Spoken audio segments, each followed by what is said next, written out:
In a luxurious meeting room, an unexpected voice interrupts a crucial moment. A simple woman, but with unwavering courage, challenges a powerful businessman. What seemed like a simple contract hid a secret that could change everything. When the Millionaire found out the truth, he was shocked.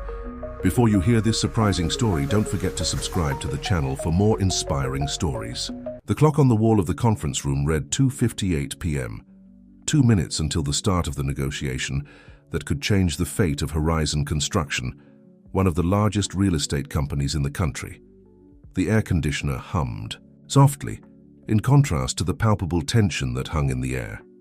Emily Thompson, 35, black hair tied in a discreet bun, impeccable navy blue uniform, pushed her cleaning cart through the corridors of the 30th floor of the imposing glass and steel building. Her attentive and perceptive brown eyes observed every detail around her while performing her routine tasks.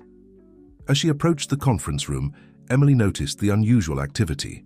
Men in suits entered hurriedly, carrying folders and laptops. Among them stood the imposing figure of Richard Miller, the CEO of Horizon Construction. Tall, athletic build and graying hair, Richard emanated an aura of power and confidence that made everyone around him turn to him. Emily continued her work, discreetly cleaning surfaces near the entrance to the room. Her movements were mechanical, but her mind was alert. Years of experience had taught her that often the most valuable information emerged in the most unexpected moments. Inside the room, voices rose as the meeting began. Richard Miller took his place at the head of the table, flanked by his closest advisors. On the other side sat representatives from Interglobal Investments, an international conglomerate known for its aggressive acquisitions. "Gentlemen, welcome to Horizon Construction," Richard's deep voice echoed through the room.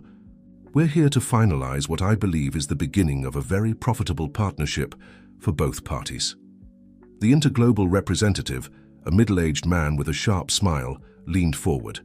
"Mr. Miller, we share your enthusiasm. Our investment proposal will bring a new era of prosperity to Horizon Construction." As the discussion continued, Emily kept working outside, her ears catching fragments of the conversation. Astronomical numbers were mentioned, ambitious projects outlined. But something in the tone of the voices bothered her. It was a familiar sensation, a distant echo of a memory she struggled to suppress. 15 years ago, Emily was a young intern at an accounting office. Full of dreams and ambitions, she believed she was on the right path to a promising career. Until one day, by chance, she discovered irregularities in the accounts of an important client. Naive and driven by a strong sense of justice, she took her discoveries to her boss. The result was disastrous. Not only was she fired, but she was also threatened and coerced into silence. That experience not only destroyed her professional dreams, but also taught her a harsh lesson about the realities of the corporate world. Now, standing outside the conference room, Emily felt that same unease.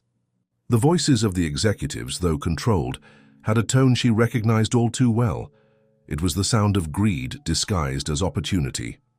Inside the room, Richard Miller leafed through the extensive contract before him. His experienced eyes scanned the clauses, looking for any detail that might have escaped in the preliminary negotiations. But the pressure was great. The market was volatile, and this deal could be the key to ensuring the company's stability for the coming years. "If everything is in order, Mr. Miller," said the Interglobal representative, offering an expensive-looking pen, "we can finalize this historic agreement." Richard hesitated for a moment, his fingers brushing the pen. It was at that moment that Emily, driven by a force she didn't even understand herself, entered the room. Silence fell like a heavy curtain. All eyes turned to the janitor who dared to interrupt a meeting of such magnitude. Richard Miller, surprised, frowned, but before he could say anything, Emily spoke. "Mr. Miller," her voice was low but firm, "don't sign that contract." The shock was instantaneous. The Interglobal executives stood up, indignant. Richard's advisors moved, ready to remove Emily from the room, but Richard, with a gesture, stopped them. "What did you say?" he asked, his voice a mixture of curiosity and irritation. Emily, feeling the weight of all the gazes upon her, took a deep breath. "Sir, I shouldn't interfere, but something isn't right. I know that look, that rush to close the deal. Please, review the contract one more time. There's something that's escaping notice." The Interglobal representative laughed, a cold and disdainful sound. "Mr. Miller, surely you won't let a janitor interrupt this crucial negotiation?" Richard looked at Emily, then at the contract in his hands. Years of business experience had taught him to trust his instincts, and at that moment, something in his instincts resonated with the words of this unknown woman. "Gentlemen," I ask. "That you give me a moment," said Richard, his voice calm but firm. He stood up, taking the contract with him, and headed to a corner of the room. The minutes that followed seemed to stretch for hours. Emily remained where she was, aware of the hostile glares from the executives, but determined not to back down. She knew her action could cost her job, but the memory of her past and the consequences of her previous silence kept her firm. Finally, Richard Miller returned to the table. His face was pale, but his eyes shone with renewed intensity. "Gentlemen from Interglobal," he began, his voice controlled but with a hint of steel, "I appreciate your proposal, but I'm afraid we can't proceed with this agreement." The room exploded in protests and exclamations of surprise. The Interglobal representative, his face red with anger, stood up abruptly. "This is outrageous. You can't simply—" Richard interrupted him with a firm gesture. "I can and I will. There are clauses in this contract that were not previously discussed, and which, if implemented, would give Interglobal majority control over Horizon Construction in less than a year. This is not a partnership, gentlemen. It's an attempt at a hostile takeover." Chaos ensued in the room. Accusations were exchanged. Veiled threats were made. Amid the confusion, Emily tried to discreetly withdraw, but Richard stopped her with a look. When the Interglobal representatives finally left, leaving behind promises of legal retaliation, the room fell into a heavy silence. Richard turned to Emily, who remained standing, tense, awaiting the consequences of her action. "What's your name?" asked Richard, his voice surprisingly gentle. "Emily Thompson, sir." Richard observed her for a long moment before speaking again. "Miss Thompson, you just saved my company from disaster. How did you know?" Emily hesitated, memories of her past flowing through her mind. "Experience, Mr. Miller, an experience that cost me dearly." Richard nodded slowly, understanding. There was more to that story than she was willing to share at that moment. "Well, Miss Thompson, I owe you a debt of gratitude. I'd like to—" But before he could finish, the door to the room opened abruptly. Helen Rodriguez, the Human Resources Director, entered, her face a mask of contained fury. "Richard, what happened here? I'm receiving reports that a janitor interrupted the most important meeting of the year." Emily felt her heart sink.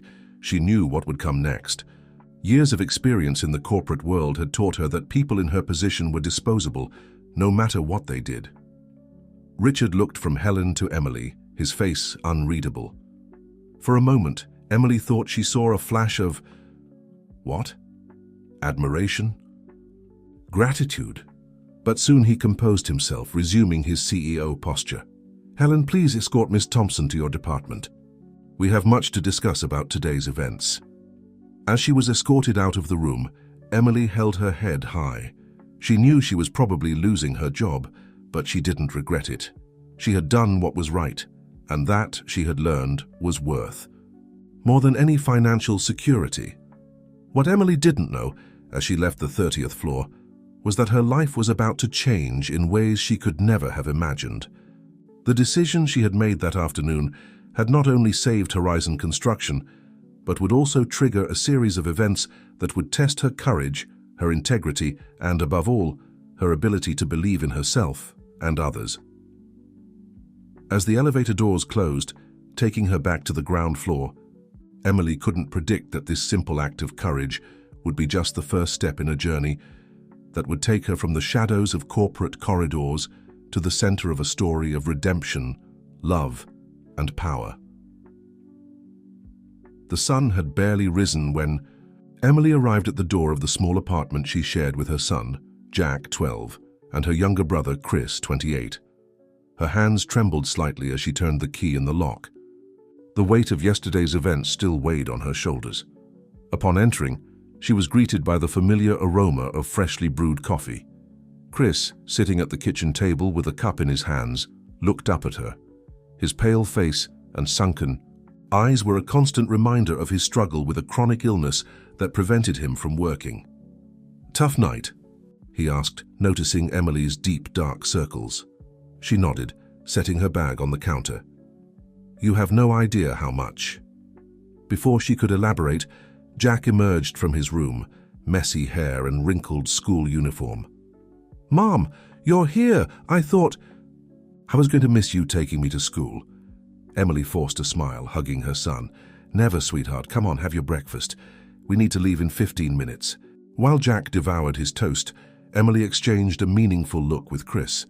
He immediately understood that something serious had happened. "Jack, why don't you go brush your teeth? Your mom and I need to talk for a minute," said Chris, affectionately ruffling his nephew's hair. As soon as the boy left, Emily collapsed in the chair, the tears she had held back for hours finally escaping. "Em, what happened?" Chris asked, concerned. Between contained sobs, Emily recounted the events of the previous day. The meeting, her intervention, Richard Miller's reaction, and finally her meeting with Helen Rodriguez. "They fired me, Chris," she concluded, wiping away tears. "They said it was for protocol violation and interference in confidential company matters. As if I had a choice. I couldn't stand by and watch it happen." Chris held his sister's hand, his face a mixture of concern and admiration. "You did the right thing, Em. You always do." "And what good does doing the right thing do?" she retorted, the bitterness evident in her voice. "I'm unemployed with bills to pay, your treatment, Jack's school." The sound of footsteps interrupted the conversation. Jack returned, his backpack on, oblivious to the drama unfolding. "I'm ready, Mom." Emily quickly composed herself, forcing a smile. "Great, honey, let's go." On the way to school, Emily struggled to maintain her composure. Jack, observant as he was, noticed his mother's tension. "Did something happen, Mom?" Emily hesitated. Since Jack's father had abandoned them years ago, she had always strived to be honest with her son, protecting him but never deceiving him. "Yes, sweetheart, there were some problems at work, but don't worry, we'll sort everything out." Jack nodded, his eyes reflecting a maturity beyond his years. "Everything will be okay, Mom, you always find a way." Those simple words, full of innocent confidence, almost broke Emily again. She swallowed the lump in her throat and smiled at her son. After dropping Jack off at school, Emily wandered the streets of the neighborhood, her mind a whirlwind of worries and desperate plans. She needed to find a new job, and fast. The savings she had set aside wouldn't last long, especially with the costs of Chris's treatment.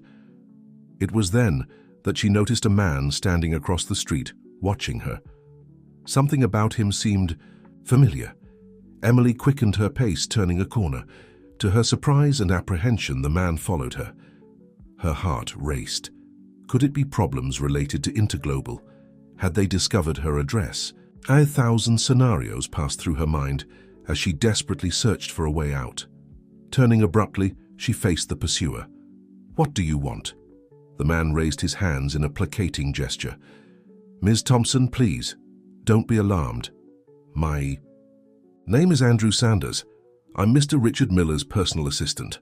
Emily felt a wave of relief, immediately followed by a new wave of anxiety. "What does Mr. Miller want with me? Isn't it enough that he fired me?" Andrew seemed genuinely surprised. "Fired? Miss Thompson, there's been a misunderstanding. Mr. Miller wants to speak with you personally. He sent me to find you and bring you to him." Emily's distrust was palpable. "And why should I trust you?" "Because," Andrew replied, extending an envelope, "Mr. Miller asked me to give you this as proof of his intentions." With trembling hands, Emily opened the envelope. Inside was a check with an amount that made her eyes widen, along with a handwritten note. "Ms. Thompson, your action yesterday saved my company from disaster. This is just a small token of my gratitude. Please meet me to discuss your future at Horizon Construction. Richard Miller." Emily looked from the check to Andrew. her mind spinning with the implications. I don't understand." Andrew smiled, gently. "Mr. Miller was deeply impressed with your integrity and insight. He wants to offer you a position in the company." "But what about Ms. Rodriguez? She made it very clear that I was fired." "Ah," Andrew said, his smile widening. "Let's just say that Ms. Rodriguez had a long conversation with Mr. Miller last night. Things have changed considerably since then." Emily hesitated, her mind a whirlwind of conflicting emotions. On one hand, the opportunity seemed almost too good to be true. On the other, she couldn't deny that she desperately needed a job. "What if I refuse?" she asked, testing the waters. Andrew shrugged. "The check is yours, regardless of your decision. Mr. Miller insists it's the least he can do for what you did, but he would really like to speak with you personally." Emily looked once more at the check in her hands. The amount would solve many of her immediate problems. She could pay the overdue bills, buy Chris's medications, maybe even do a small renovation in the apartment. But there was something more beyond the money. A curiosity, a spark of hope that perhaps, just perhaps, her life could take a different turn. "All right," she finally said. "I'll talk to Mr. Miller." The journey back to the Horizon construction building was surreal. Emily, who less than 24 hours ago was cleaning the corridors of that place, was now being escorted like a VIP guest. Upon arriving at the executive floor, Emily felt all eyes on her. Employees whispered and discreetly pointed. Clearly, the news of her intervention in the meeting had spread. Richard Miller received her in his office, a spacious area, with a panoramic view of the city. He stood up when he saw her enter, a genuine smile on his face. "Ms. Thompson, please, sit down," he said, indicating a comfortable armchair in front of his desk. "First of all, I want to apologize for the misunderstanding. With Ms. Rodriguez, I can assure you that your position in the company was never at risk." Emily nodded, still cautious. "Thank you, Mr. Miller, but I confess I'm a little confused about why I'm here." Richard leaned forward, his eyes fixed on hers. "Ms. Thompson, what you did yesterday was extraordinary. Not only did you save my company from a hostile takeover, but you demonstrated a level of integrity and insight that is rare in this corporate world." He paused as if carefully choosing his next words. "I would like to offer you a position on my executive team." Emily almost choked. "Excuse me, what?" "I know it may seem sudden," Richard continued, "but I believe your skills and ethics are exactly what we need here. Of course, there will be a period of training and adaptation, but I'm willing to invest in you." Emily's head was spinning. It was an offer that would completely change her life, but doubts assailed her. "Mr. Miller, I'm not qualified for this. I'm just an intelligent and courageous woman," Richard gently interrupted her. "The rest we can teach. What you have, Ms. Thompson, can't be learned at any university." Emily took a deep breath, trying to organize her thoughts. Can I have some time to think about this?" Richard smiled, understanding. "Of course, take all the time you need, but know that the door is open for you." As she left the building, Emily felt as if she were floating. The last 24 hours had turned her life upside down, from janitor to potential executive in less than a day. As she walked home, her mind bubbled with possibilities and concerns. The opportunity was amazing, but also frightening. Could she really make the transition? And how would it affect her? Family? Upon arriving home, she found Chris anxious for news. She recounted everything from the meeting with Andrew to Richard's surprising offer. That's incredible," Chris exclaimed, his eyes shining with excitement. "You have to accept." Emily sighed, sitting heavily on the sofa. "It's not that simple, Chris. What if I'm not capable? What if it's just momentary gratitude from Mr. Miller?" Chris held his sister's hands, his gaze intense. You've always taken care of all of us. You've always put us first.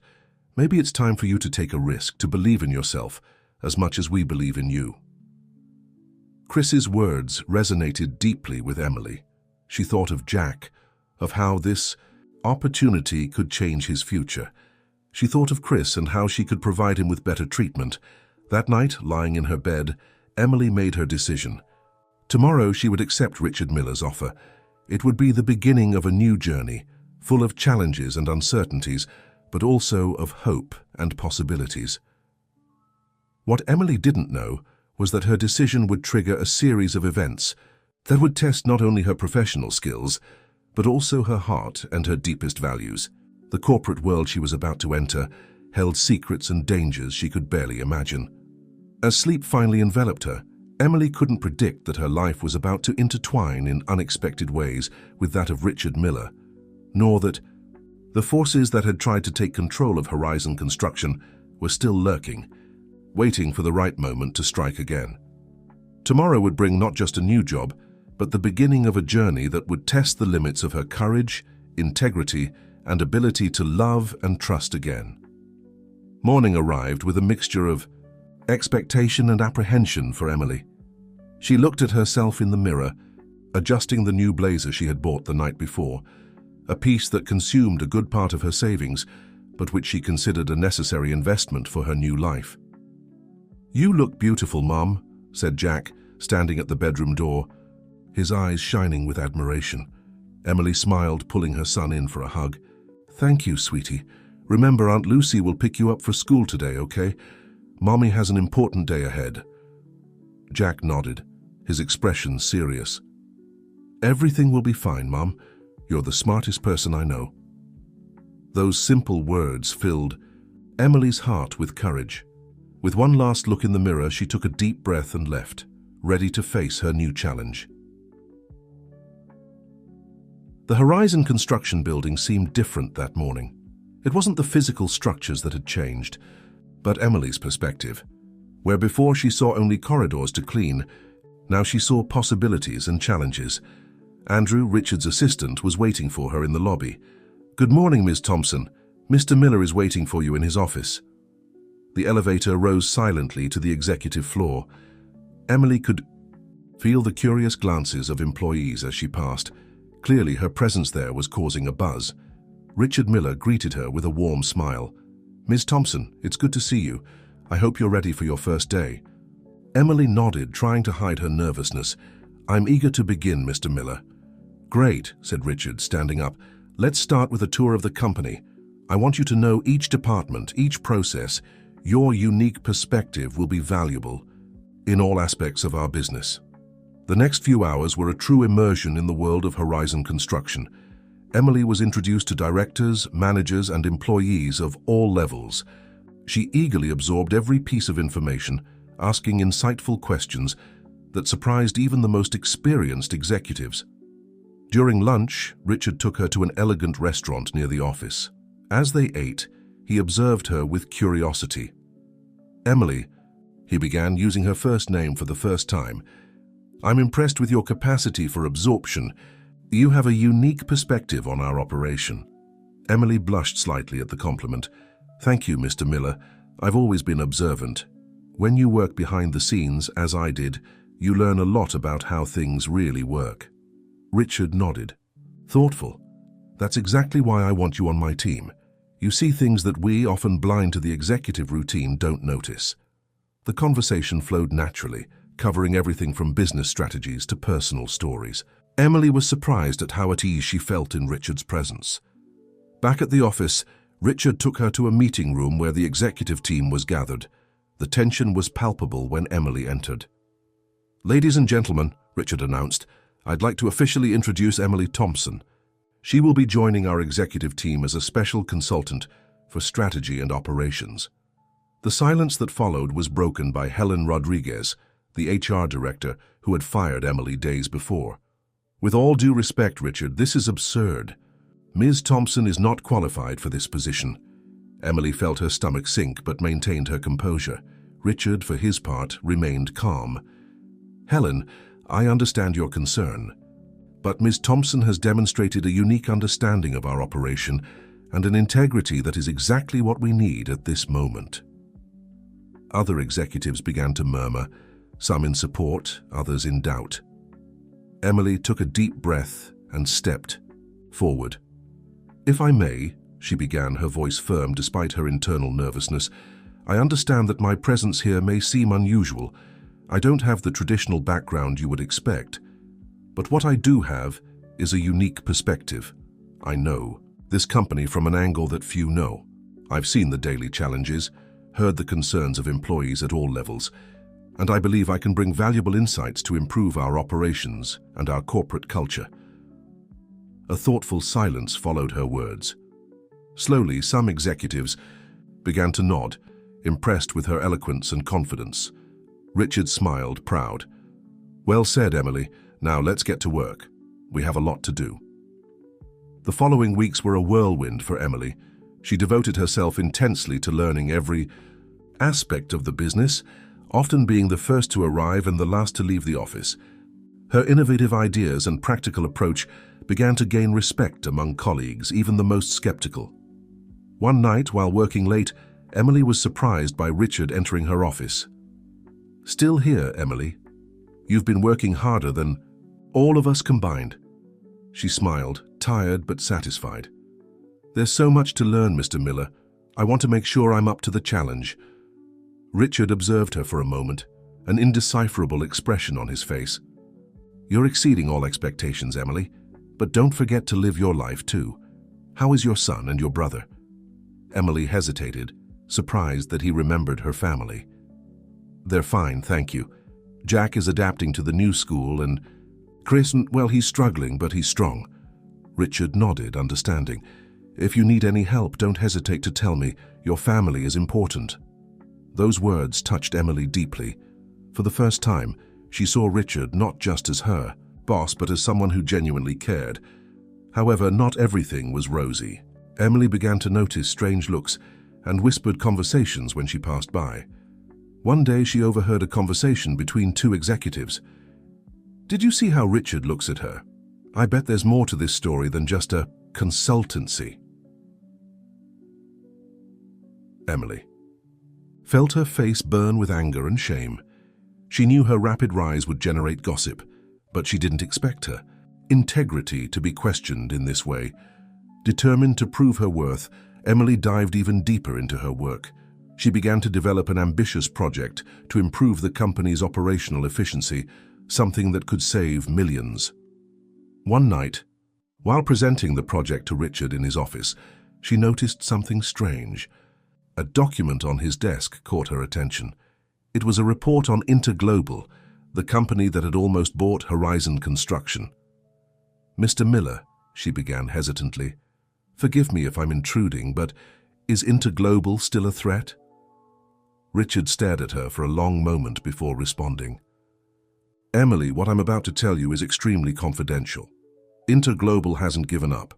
They're making behind-the-scenes moves, trying to destabilize our company.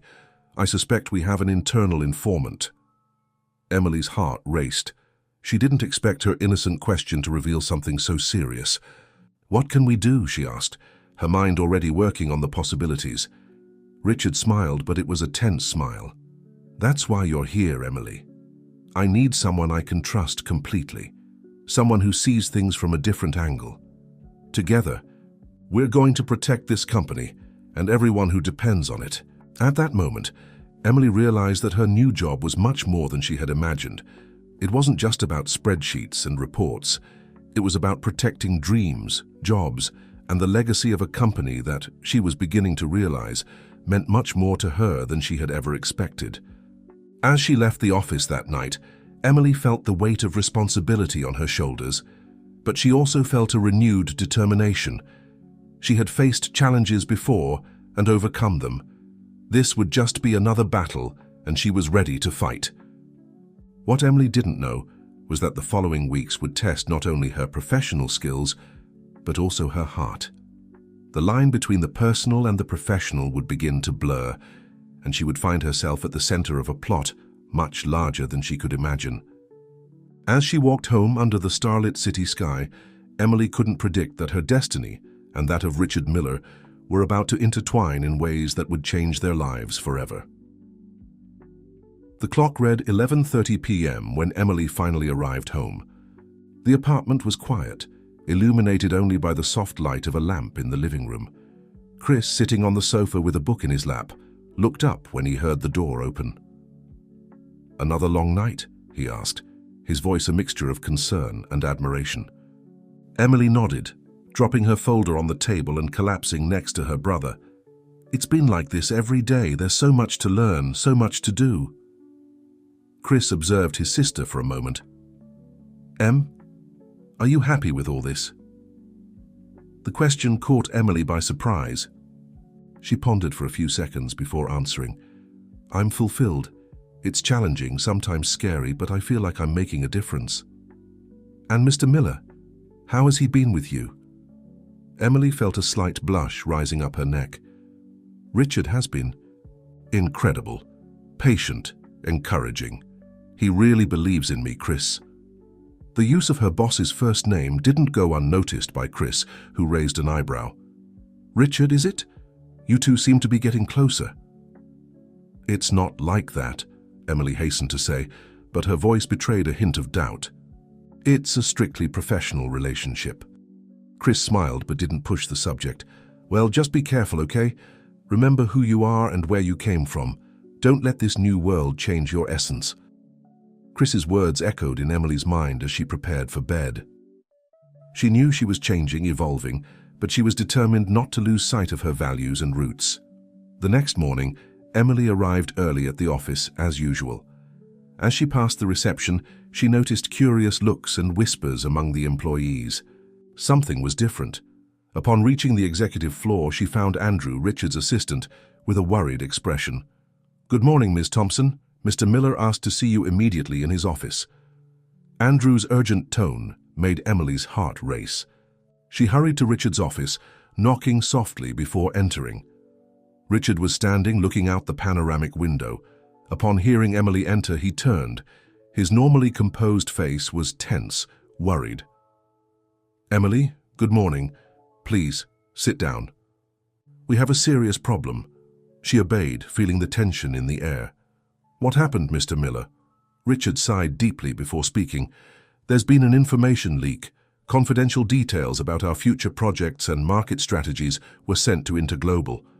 Emily felt her blood run cold. How is that possible? Who would have access to that information? That's the problem, Richard replied, running his hand through his graying hair. The leak came from inside. Someone with high-level access is betraying us.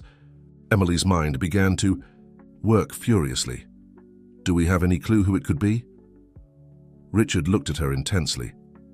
Actually, Emily, that's why I called you here. I need your help to investigate this discreetly. Your unique perspective and background in the company might give us an advantage. Emily felt the weight of responsibility fall on her shoulders. I'll do my best, Mr. Miller. Where do we start? In the following weeks, Emily found herself immersed in a secret investigation.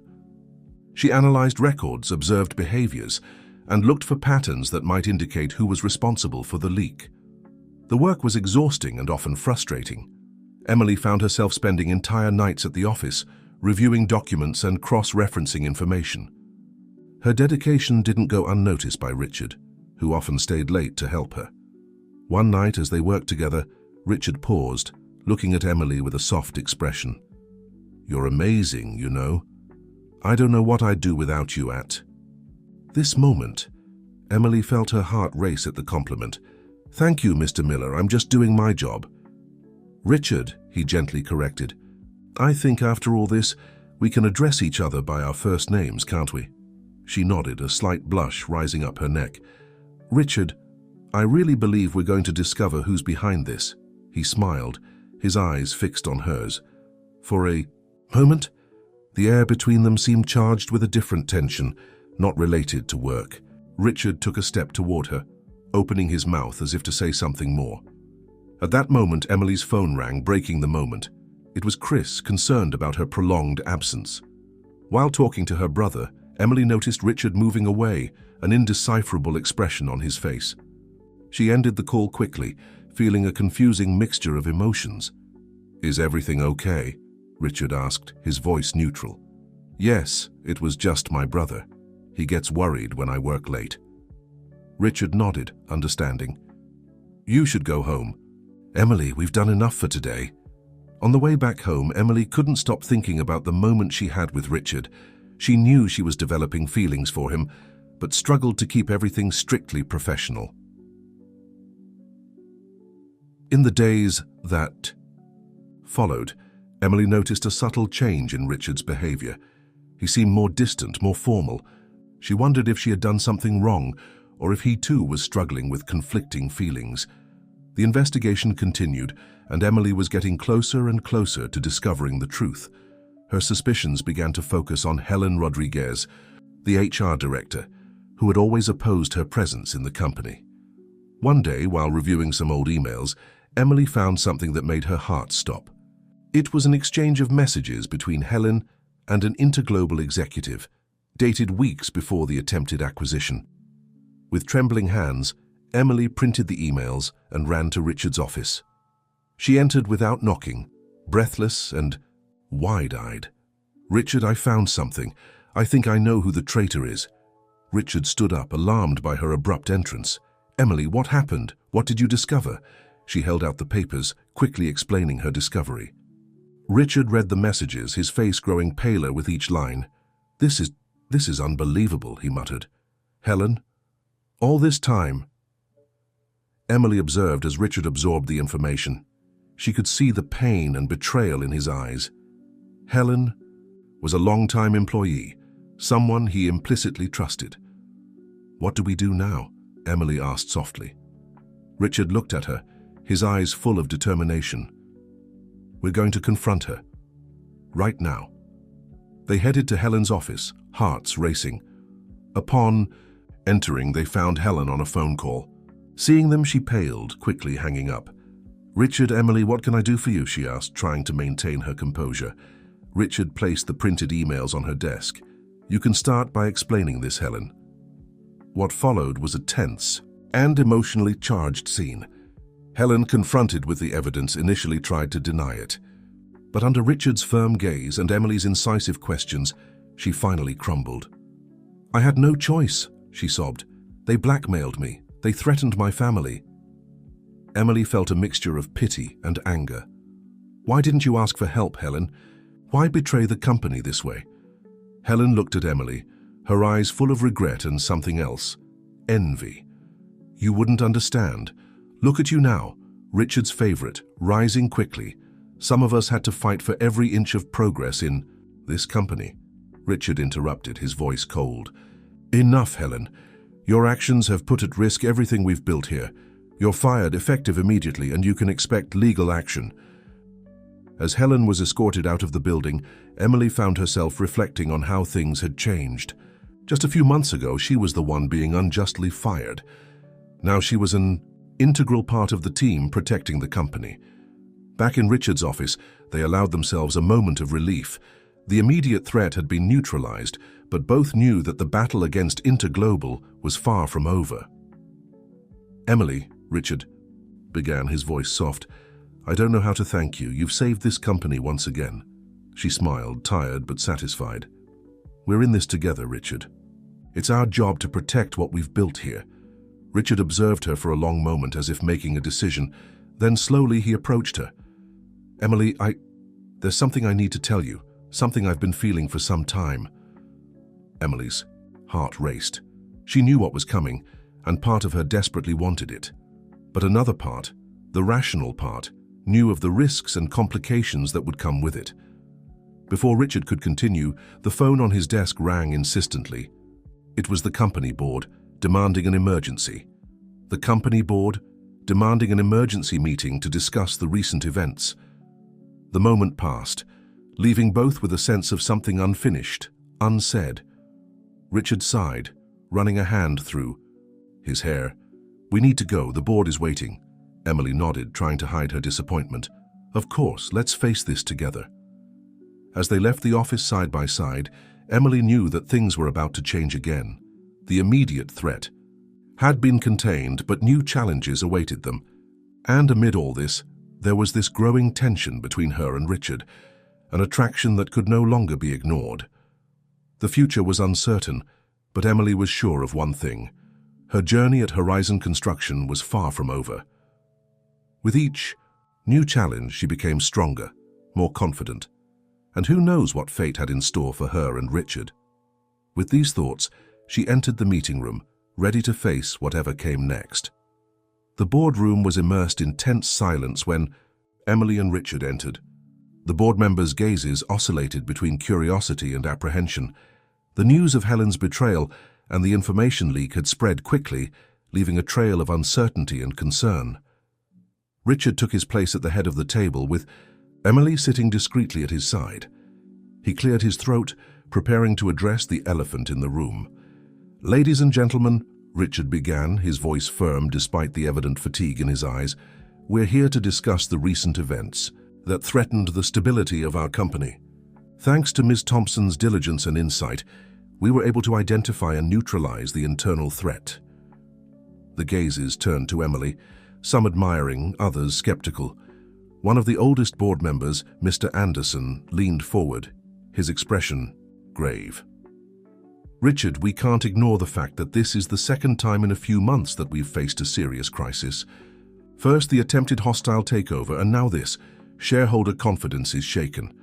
Murmurs of agreement echoed through the room. Emily felt the tension increase, observing Richard slightly tighten his fists under the table. "I understand your concern, Mr. Anderson," replied Richard, maintaining his composure. "That's why we've implemented additional security measures and are reviewing all our internal protocols." Another board member, a middle-aged woman named Dr. Winters, intervened. "And what about Ms. Thompson? We can't ignore the fact that she went from janitor to an executive position in record time. How can we be sure of her loyalty and competence?" Emily felt her stomach sink with the direct question.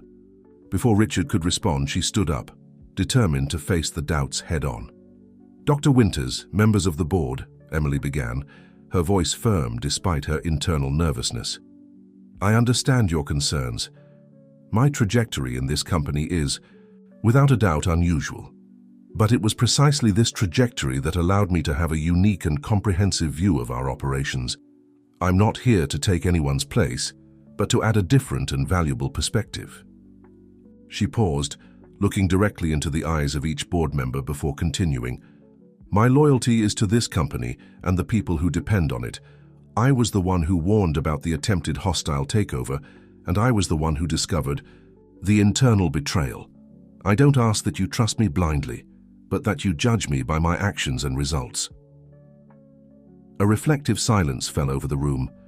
Richard looked at Emily with a mixture of pride and admiration. Finally, Mr. Anderson spoke again.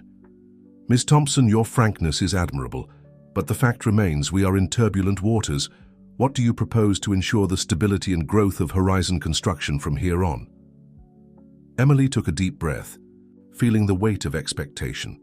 She knew that this was the moment to prove her worth, not just to Richard, but to the entire company. "During my investigation," she began, "I discovered not only the betrayal, but also areas where we can significantly improve our efficiency and security. I propose a 3-phase restructuring plan." She then outlined a detailed plan, which included a complete review of security protocols, an intensive training program for all employees, and a new internal communication strategy to increase transparency and trust. As Emily spoke, the board members began to lean forward, their expressions changing from skepticism to genuine interest. Even Dr. Winters, who had questioned her presence initially, seemed impressed. When Emily finished her presentation, Richard took the floor again. "Ladies and gentlemen, Ms. Thompson's plan not only addresses our current vulnerabilities, but also positions us for sustainable growth in the future. I fully endorse this proposal and ask for the board's support to implement it immediately." After a brief deliberation, the board voted unanimously in favor of Emily's plan. The meeting ended with a renewed sense of purpose and optimism. As they left the meeting room, Richard pulled Emily to a discreet corner. "You were incredible in there," he said, his eyes shining with admiration. "You not only saved the situation, but also charted a new path for us." Emily smiled, feeling a wave of relief and satisfaction. "Thank you, Richard. I just hope I can fulfill everything I promised." "I'm sure you can," he replied, gently placing his hand on her shoulder. "And I'll be by your side every step of the way." Richard's touch sent an electric current through Emily's body. Their gazes met, and for a moment the world around them seemed to disappear. The tension between them, long repressed, threatened to overflow. But before either of them could act, Richard's phone rang, breaking the moment. It was Andrew, his assistant, with an urgent call from an important client. Richard sighed, clearly frustrated by the interruption. "I need to take this, but Emily, we need to talk about many things. How about dinner tonight, to celebrate our victory and discuss the future?" Emily hesitated for a moment. She knew that this dinner could change everything. The line between professional and personal, already thin, could be completely erased. But she also knew that she could no longer deny her feelings. "Of course, Richard, I'd love to." As Richard moved away to take the call, Emily found herself reflecting on how her life had changed dramatically in such a short time. From janitor to a key piece in the company, she had repeatedly proven her worth. But now she faced a new challenge, navigating the complex feelings she was developing for her boss and mentor. The rest of the day passed in a blur of activities. Emily immersed herself in work, beginning to implement parts of her restructuring plan. But at the back of her mind, the thought of dinner with Richard persisted, a mixture of expectation and apprehension. At 7 p.m., Emily left the office, heading to the elegant restaurant where they had arranged to meet. Dressed in a simple but elegant black dress, another recent purchase that reflected her new position, she felt nervous in a way she hadn't experienced in years. Richard was already waiting for her at the table, a warm smile lighting up his face when he saw her. "Emily, you look stunning," he said, standing up to pull out the chair for her.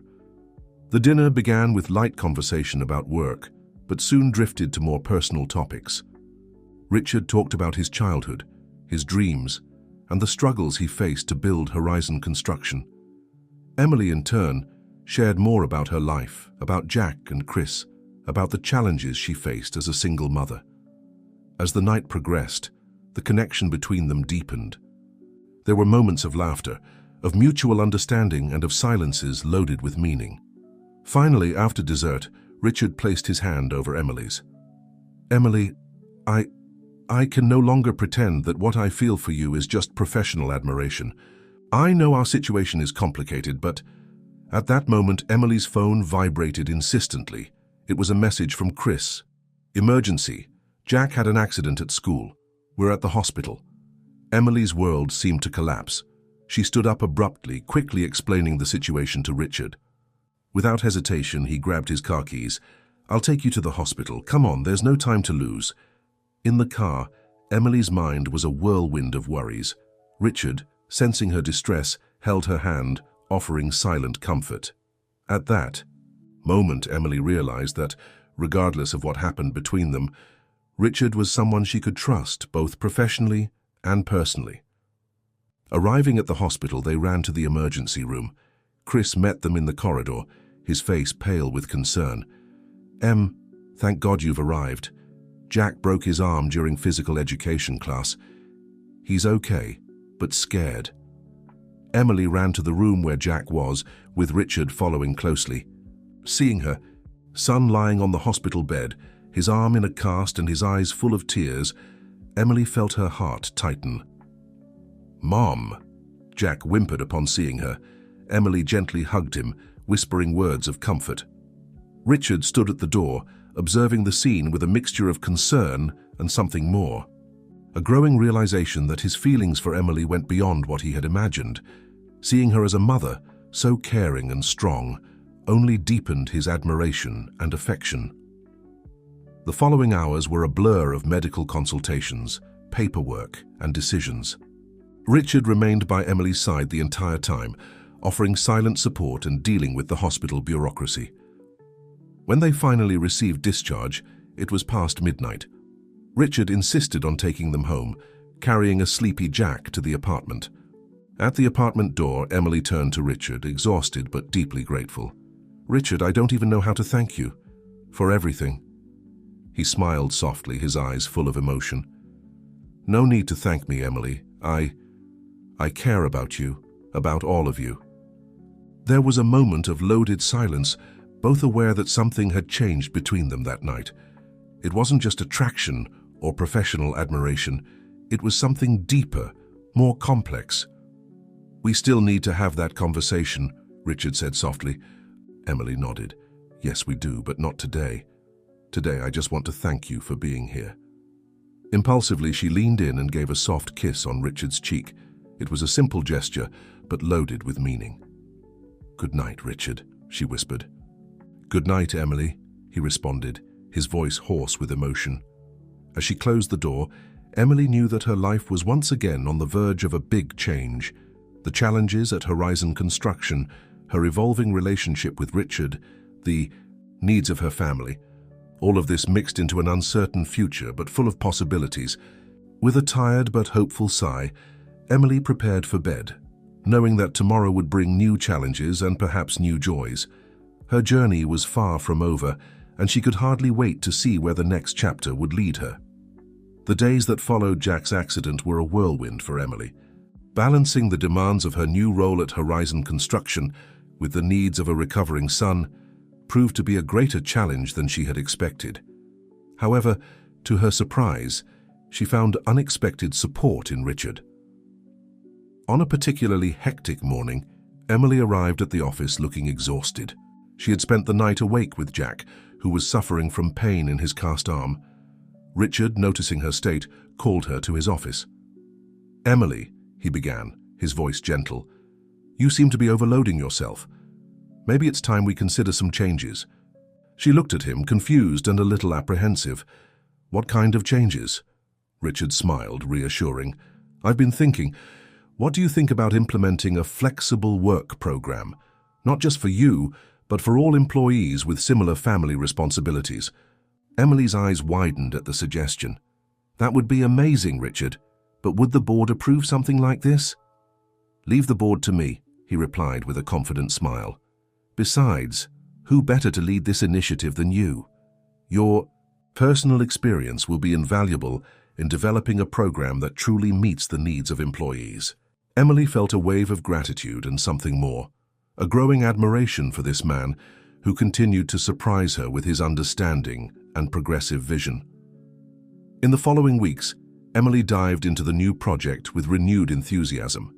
She conducted research, interviewed employees, and developed a comprehensive plan to implement flexible schedules and remote work options. The program, named Horizon Flexible, was an immediate success. Employees reported greater job satisfaction and better work-life balance.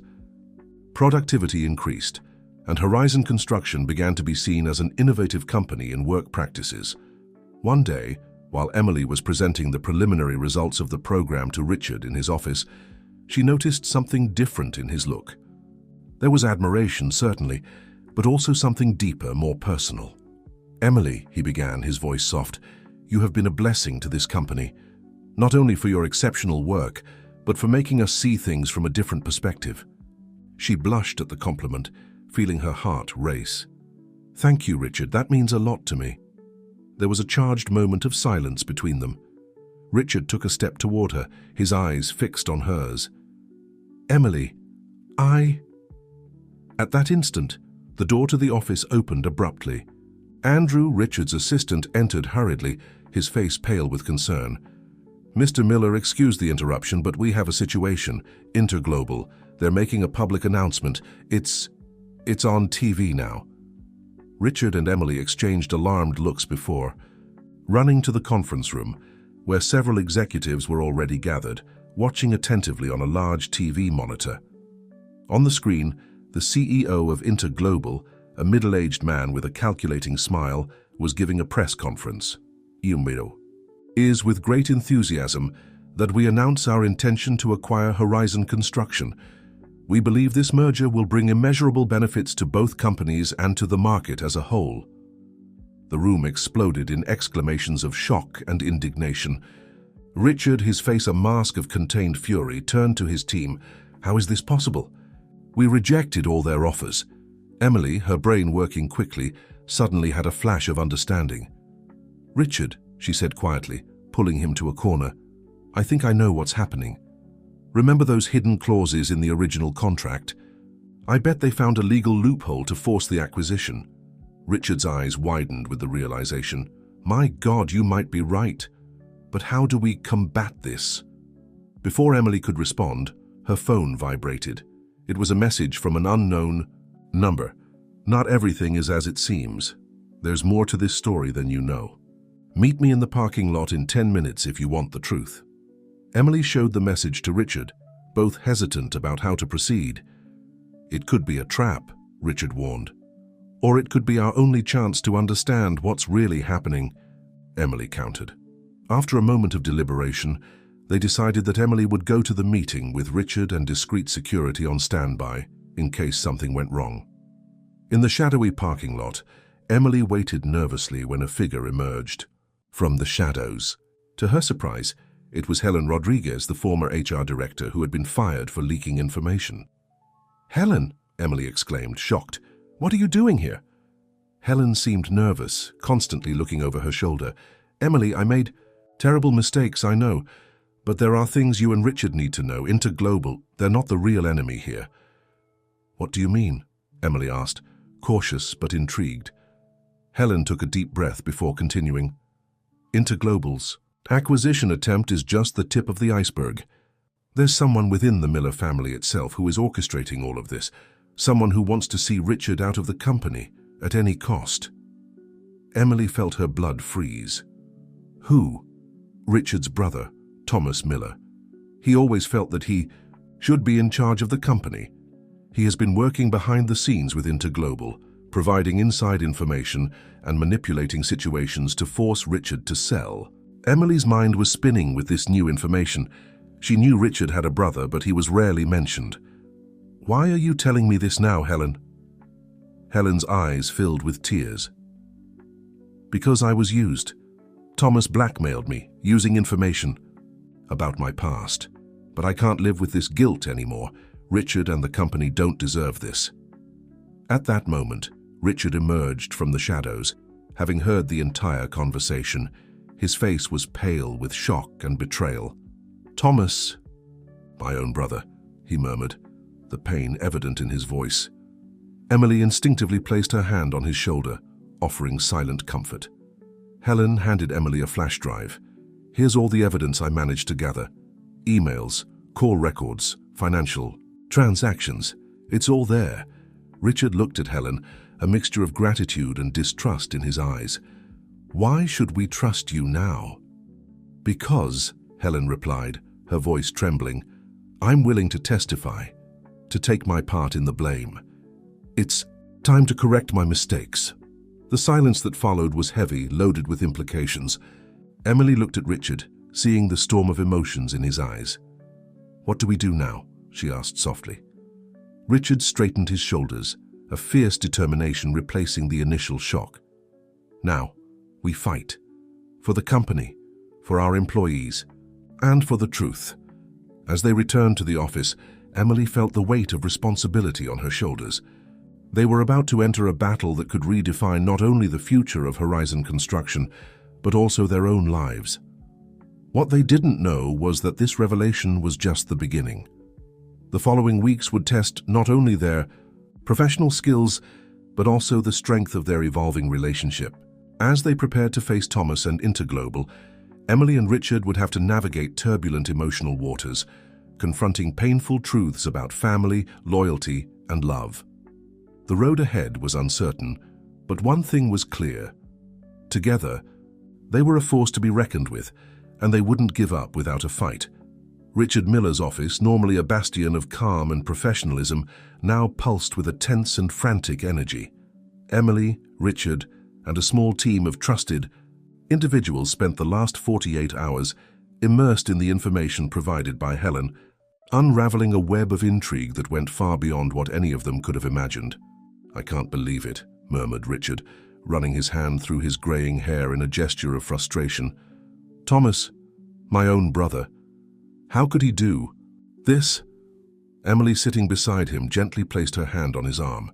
"Richard, I know it's difficult, but we need to focus. What are we going to do with this information?" Richard raised his eyes, meeting Emily's compassionate gaze. For a moment, he allowed himself to lean on that silent strength she offered. Then, straightening his shoulders, he turned to the gathered team. "All right, let's recap what we know," he said, his voice regaining the firmness of leadership. "Thomas has been secretly working with Interglobal for months, possibly years. He provided inside information, manipulated contracts, and even orchestrated situations to destabilize our position in the market. Andrew, Richard's assistant, intervened. "Sir, the evidence is solid. We have emails, bank transfer records, even audio recordings of secret meetings."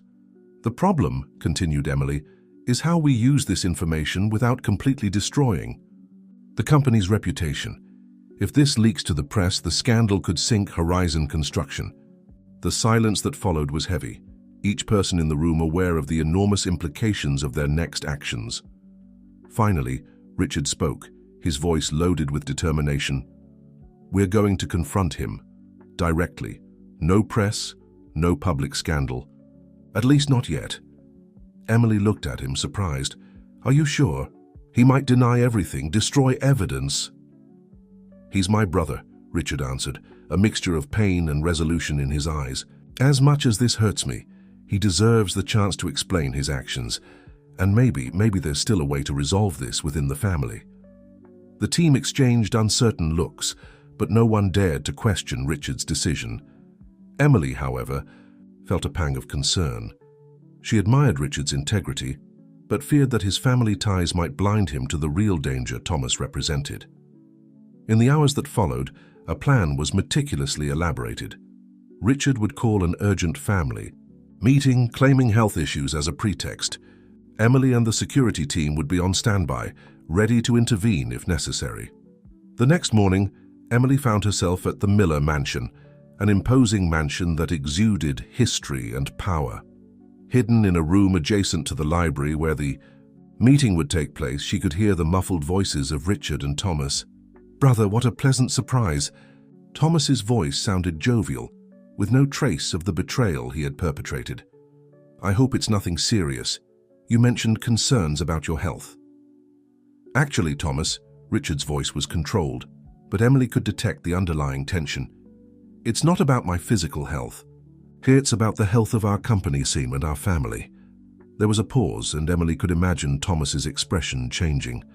"What are you talking about, Richard?" Thomas's voice now had a hint of caution. "I'm talking about your secret collaboration with Interglobal, about how you've been working to undermine our company from within." The silence that followed was deafening. Emily felt her heart race, imagining the scene unfolding on the other side of the door. Finally, Thomas spoke, his voice a mixture of indignation and disdain. "These are serious accusations, brother. Do you have proof of these ridiculous allegations?" "I do," Richard responded firmly. "Emails, financial records, recordings. Thomas, why? Why would you do this to our family, to our parents' legacy?" There was a sound of sudden movement, and Emily had to restrain herself from entering the room. "Legacy?" Thomas's voice now overflowed with bitterness. "What legacy, Richard? The legacy of always being second best? Of seeing you inherit everything while I was left with the crumbs?" "What are you talking about?" Richard's voice sounded genuinely confused. "We always divided everything equally. You chose to follow your own path." "Chose?" Thomas laughed, without humor. "Or was I subtly pushed out? It was always you, Richard. The prodigal son, the natural heir. I was just an afterthought." Emily could hear the pain in Thomas's voice, years of resentment finally coming to the surface. She wondered how many families had been torn apart by misunderstandings and unmet expectations. "Thomas, I didn't know you felt this way." Richard's voice was loaded with emotion. "But that doesn't justify what you did. You put at risk not just the company, but the lives of thousands of employees who depend on us." There was another sudden movement, and this time Emily couldn't contain herself. She entered the library in time to see Thomas advancing threateningly toward Richard. "You don't understand," Thomas shouted, his face contorted with anger and pain. "I was going to fix everything. After Interglobal took over, I was going to regain control, restore the Miller name to its rightful place." Richard, maintaining calm in the face of his brother's fury, spoke softly. "Thomas, the Miller name isn't about power or control. It's about integrity, about building something that benefits everyone. What you did that stains everything our parents built." The words seemed to hit Thomas like a physical punch. He staggered backward, all the anger draining from his body, leaving only a broken and defeated man. "And now," he asked, his voice a hoarse whisper, "are you going to turn me over to the police? Destroy what's left of our family?" Richard looked at Emily, who had remained silent, observing the scene unfold. Their eyes met, a silent conversation passing between them. Finally, Richard turned to his brother. "No, Thomas. I'm not going to turn you over to the police, but you can't continue in the company, and you'll have to collaborate fully to undo the damage you caused." Thomas raised his eyes, a mixture of surprise and relief on his face. You would give me that chance?" "Yes," Richard replied firmly, "because we're family, and because I believe that deep down, you're still the brother I knew and loved. But Thomas, this is your last chance. There won't be another." The hours that followed were a whirlwind of activity. Lawyers were called, documents were signed, and a plan was drawn up to neutralize the interglobal threat without publicly exposing Thomas's involvement. When everything was finally resolved, it was already night. Emily found Richard on the mansion's veranda, looking pensively at the garden illuminated by the moon. "Are you okay?" she asked softly, joining him. Richard sighed deeply. "Honestly, I don't know. Part of me is relieved that we resolved the situation without a public scandal, but another part feels betrayed," Emily gently completed. "Yes," he agreed, "and I wonder if I did the right thing, giving him another chance." Emily placed her hand over his, a gesture of comfort and support. "You followed your heart, Richard, and your integrity. That's what makes you the leader you are." Richard turned to her, his eyes shining with contained emotion. "Emily, I don't know what I would have done without you these past few months. You've been my rock, my moral compass."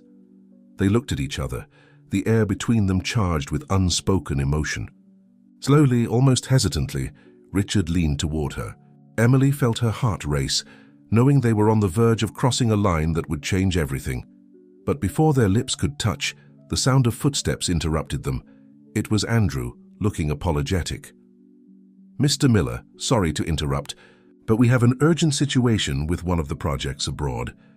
Richard closed his eyes for a moment, visibly struggling to return to professional mode. "Of course, Andrew, I'll be there in a minute." When Andrew moved away, Richard looked at Emily, a mixture of desire and frustration in his eyes. "Emily."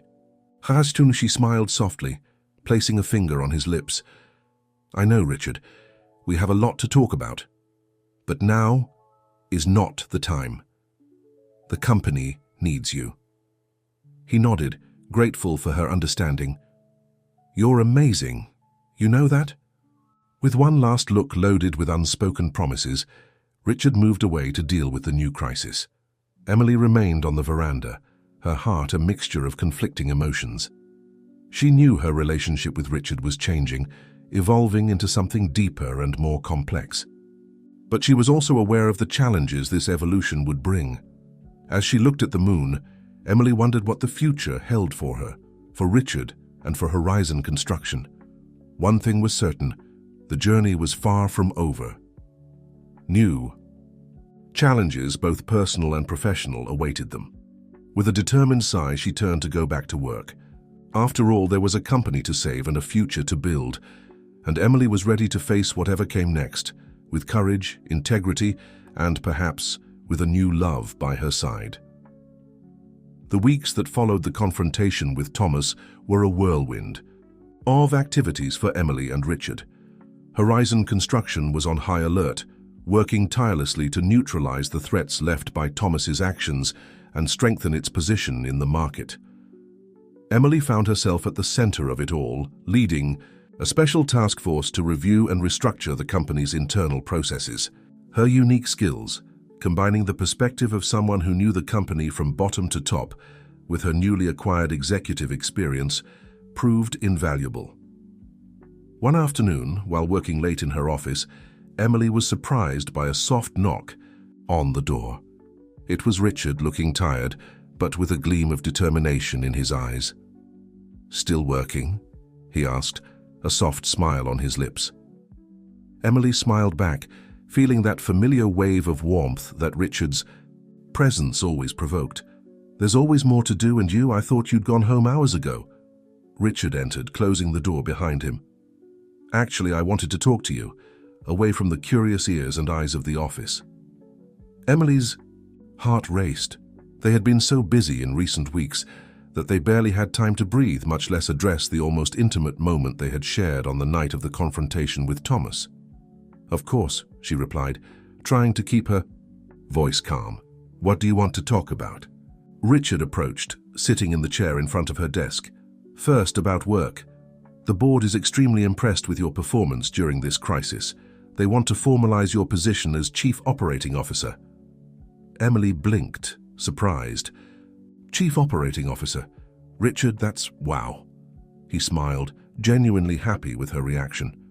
You deserve it, Emily. More than deserve it. You've saved this company more than once. Don't know what to say, she murmured, still processing. The news. Say yes, Richard replied softly. Then, hesitating for a moment, he continued, but there's something else I want to discuss with you, something more personal. The air in the room seemed to become denser, charged with expectation. Emily felt her heart race even more. Richard, Haj, he raised his hand, gently interrupting her.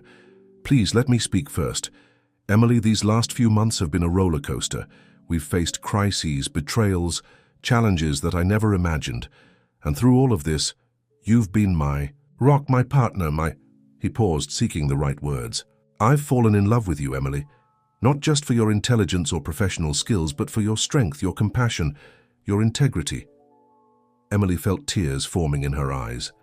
Part of her wanted to throw herself into his arms immediately. But another part, the cautious part, the single mother who had faced so many difficulties, hesitated. Richard, I have feelings for you too, strong feelings, but what about the company? People already talk, there are already rumors. If we start a relationship, how will that affect everything we've built? Richard nodded, understanding her concerns. I've thought a lot about this. That's why I want to do things the right way. No secrets, no games. If we decide to move forward with this, we'll be completely transparent. With the board, with the employees, with everyone. Emily stood up, walking to the window to look at the illuminated city outside. Her heart and mind were in conflict. And Jack? And Chris? My life is complicated, Richard. I have responsibilities. She felt his presence behind her, not touching, but close enough to feel the warmth of his body. Emily, I love who you are, all parts of you. Your dedication to your family is one of the things I most admire about you. I'm not asking you to change anything. I'm asking to be part of it, to support you, to be by your side. She turned, meeting his eyes. The sincerity she saw there moved her deeply. It won't be easy, she whispered. The best things in life rarely are, he replied with a soft smile. At that moment, all of Emily's doubts seemed to dissipate. She stepped forward, eliminating the distance between them, and gently pressed her lips against his. The kiss was soft, tender, full of promise. When they separated, both were smiling, a mixture of joy and relief on their faces. So is that a yes? Richard asked, a touch of humor in his voice. Emily laughed, feeling lighter than she had felt in years. Yes, to everything. To the position. To us, to a new beginning. The days that followed were a mixture of professional and personal excitement. As promised, Richard and Emily were completely transparent about their relationship. There were, of course, some raised eyebrows and whispers in the corridors, but the direct and professional way they handled the situation quickly silenced most of the criticism. The adaptation of Jack and Chris to the new situation was surprisingly smooth. Jack, in particular, seemed delighted with Richard, who demonstrated a natural talent for connecting with the boy. A few weeks after the official start of their relationship, Emily was at home, preparing dinner, when she heard laughter coming from the living room. Peeping through the kitchen door, she saw Richard and Jack absorbed in a board game, with Chris watching and giving tips. The scene filled her with such deep joy that she felt tears in her eyes. It was as if all the pieces of her life were finally falling into place. Later that night, after Jack went to bed and Chris retired to his room, Emily and Richard sat on the veranda, enjoying the night breeze and each other's company. You seem happy. Richard commented, interlacing his fingers with hers. Emily smiled, leaning against him. I am. More than I ever thought would be possible. But, Richard asked, sensing there was something more. She sighed, turning to look him in the eyes. It's not a but, it's more of a, what now? Richard, everything happened so fast. Sometimes I wonder if we're being reckless.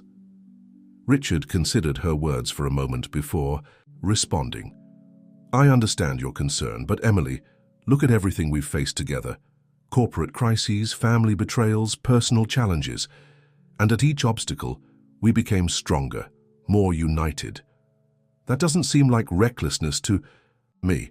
It seems like destiny. Emily felt her heart fill with love for this man who could calm her worries with such gentleness and wisdom. You're right, she said softly. I think I'm still getting used to being happy, to having someone by my side. Richard pulled her closer, kissing her forehead affectionately. Well, you better get used to it because I don't intend to go anywhere. They stayed there, embraced under the starry sky, enjoying the moment of peace. But even in that tranquility, Emily knew that new challenges awaited them. Horizon Construction was still recovering from recent events, and the corporate world was relentless. However, for the first time in a long time, Emily felt truly prepared to face whatever the future might bring. With Richard by her side, with the love of her family, and with the confidence she had gained in herself, she knew she could overcome any obstacle. As the night advanced, Emily made a silent promise to herself. No matter what happened, she would fight for this happiness, for this new life she had built. And with that renewed determination, she allowed herself to dream of a bright future, full of possibilities and love. What Emily didn't know was that fate still had some surprises in store for her. The next chapter of her life would bring challenges that would test not only her professional determination, but also the strength of her newly discovered love. But for now, on that tranquil night, she allowed herself to simply be happy, grateful for the present and hopeful for the future. The months that followed were a period of prosperity and growth, both for Horizon Construction and for the relationship between Emily and Richard. The company, under Richard's renewed leadership and Emily's innovative vision as the new chief operating officer, was quickly recovering from the blows suffered and expanding into new markets. On a sunny Saturday morning, Emily woke up to the sound of laughter coming from the kitchen. Smiling, she got up and walked silently down the hall, stopping at the kitchen entrance to observe the scene before her. Richard, wearing a ridiculously floral apron, was trying to make pancakes with the enthusiastic but chaotic help of Jack. Chris, sitting at the table with a cup of coffee, watched the scene with an amused smile. I think this one turned out a bit creative, Richard laughed, flipping a pancake that looked more like an abstract art piece. Jack laughed out loud. It looks like an alien, Uncle Richard. Emily's heart filled with joy at hearing Jack call Richard Uncle. In recent months, the bond between the two had strengthened in a way she had never imagined possible. Good morning, family, she said, finally announcing her presence. 3 smiling faces turned to her. Mom, come see the alien pancakes we made, Jack exclaimed, running to hug her. Richard approached, giving her a soft kiss. Good morning, love. I hope you're hungry. We have an intergalactic banquet waiting for you. Breakfast was a mixture of laughter, lively conversations, and pancakes of dubious shapes. Emily observed her family. Yes, she now thought of them as a family, with a feeling of fullness that almost overflowed. Later that day, while Jack and Chris had gone out for a movie session, Emily and Richard took advantage of the moment of tranquility to discuss some pending matters. What do you think about expanding into the Asian market? Richard asked, showing Emily some reports he had brought from the office. She frowned, studying the numbers. It's risky, but the growth potential is enormous. If we make strategic local partnerships, we could minimize the risks and maximize the opportunities. Richard smiled, proud. Exactly what I was thinking. Your business vision never ceases to impress me, Emily. She blushed slightly at the compliment. Even after months together, Richard's recognition still moved her. Speaking of expansion, Emily began hesitantly, "There's something I wanted to discuss with you." Richard raised an eyebrow, curious. "What is it?" Emily took a deep breath. "I was thinking, maybe it's time we look for a bigger house, something that can comfortably accommodate all of us." Richard's face lit up. "You mean—" "Yes," she confirmed with a shy smile. "I think I'm ready for us to take the next step. To really build a life together." Richard pulled her into a tight hug, kissing her deeply. When they separated, both had tears in their eyes. "Nothing would make me happier," he whispered. The moment of happiness, however, was interrupted by the shrill ring of Richard's phone. He frowned upon seeing the number. "It's Andrew. He knows it's my day off. It must be important." Answering the call, Richard listened attentively, his face becoming more serious with each second. Emily observed, feeling a pang of concern. "I understand. We'll be there in an hour," Richard finally said, hanging up the phone. "What happened?" Emily asked, already imagining that their plans for a quiet weekend had ended. Richard sighed heavily. "There was an accident at one of our construction sites in Colombia. A collapse. Several workers injured, some in critical condition." Emily felt her blood freeze. "My God, we need to go there immediately." "Yes," Richard agreed. "Andrew is already organizing the company jet. We need to be at the airport in an hour."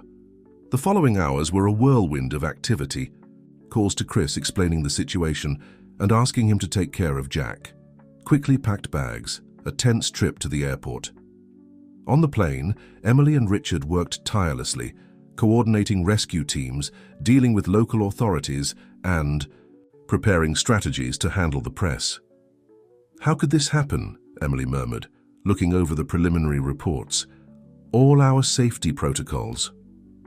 Richard shook his head, equally disturbed.